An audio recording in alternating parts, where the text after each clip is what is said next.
Well, when I got called by HPD, they just said we got a little 8-year-old girl that's missing. She was last seen in a swimming pool.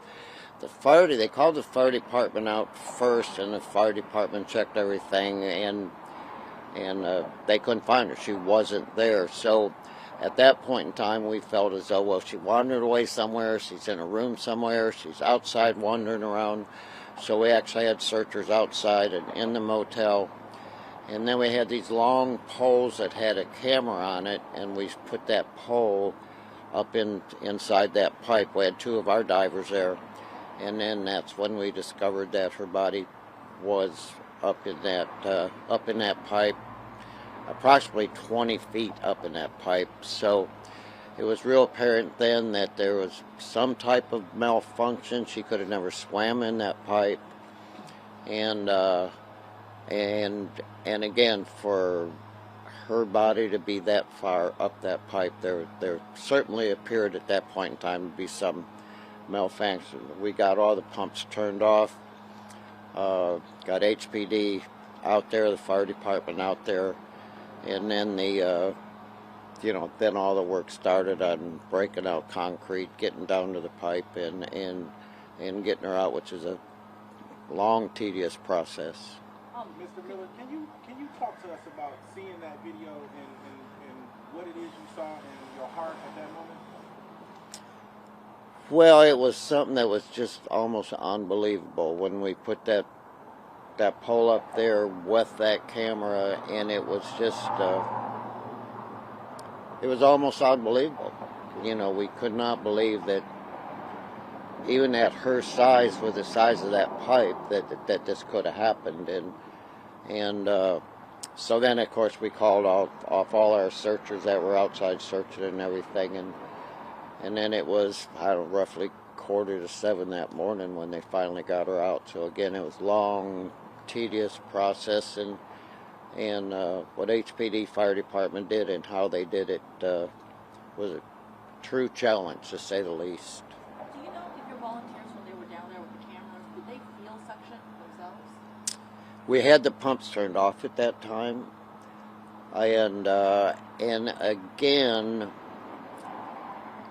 how her body was wedged in there actually shut that suction off, and so there really wasn't any suction at that time, and again, as tight as her little body was wedged in there, it just shut the suction off.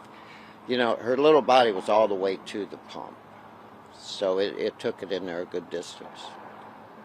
Do you think there was a lot indication there should be an inset around the pipe that would have a grate covering it? Does it look like Well, you know what? There was another pipe right beside that pipe that did have the grate on it.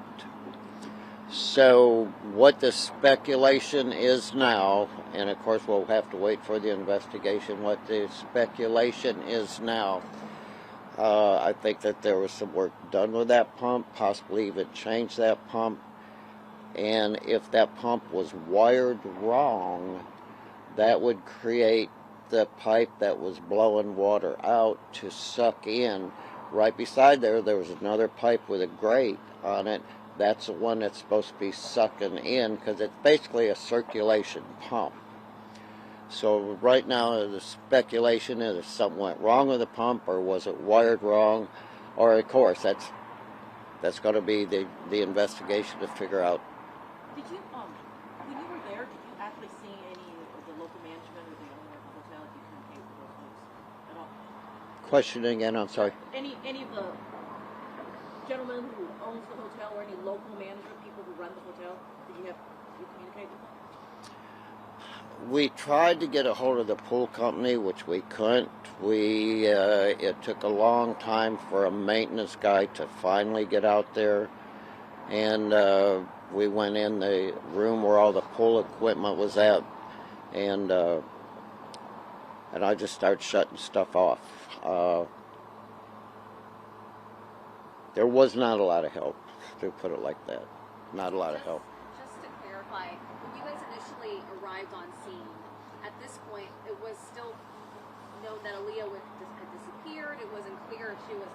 You guys had no idea she was in the swimming pool, right? You were looking for her possibly as an abduction, or what was the initial Well, when we got there, we didn't know if, she's a little 8-year-old girl. Did she take off? Is she in a storage room? Is she somewhere? Did she go outside? And yeah, we had searchers outside searching areas. There was a body of water behind the motel that they wanted to start searching.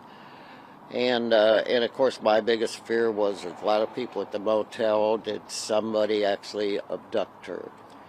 But then, with the surveillance that we seen, the surveillance was pretty clear on that area, and you could see her. You could see them getting the other children out, and then when the 13 turned around, she was gone. So you could see her little head go down and never be seen again. So it was pretty obvious something happened, and she never got out of the pool. So that's why our people determined, let's go ahead and get a camera up in that pipe. Hotel management had been a bit more cooperative when the mother was initially in a frantic state and perhaps shown her the video, the search for her, the time and the researchers might have been. I don't know it would have changed anything at all if she would have seen that video earlier. Do we all wish that they would have shown that video earlier? Well, yeah, the answer is yes. And again, it wouldn't have changed anything. I don't. I don't know if what mom's going through right now. If she would want to see a lot of that stuff, but anyway, again, it wouldn't have changed anything. Richard, can you tell us where was mom when this was going on? Oh, mom was right there close. But no, you had said the mom had stepped away for a moment. Where did she Yeah, go? because the other children just got out of the pool. Yeah, the other kids just got out of the pool. Mom was there very close. Mom did nothing wrong. Zero. Nothing. I understand. I was just like, you had said the mother had stepped away. Yeah. Yeah, she stepped away. She was there with family. They were there just to enjoy a getaway.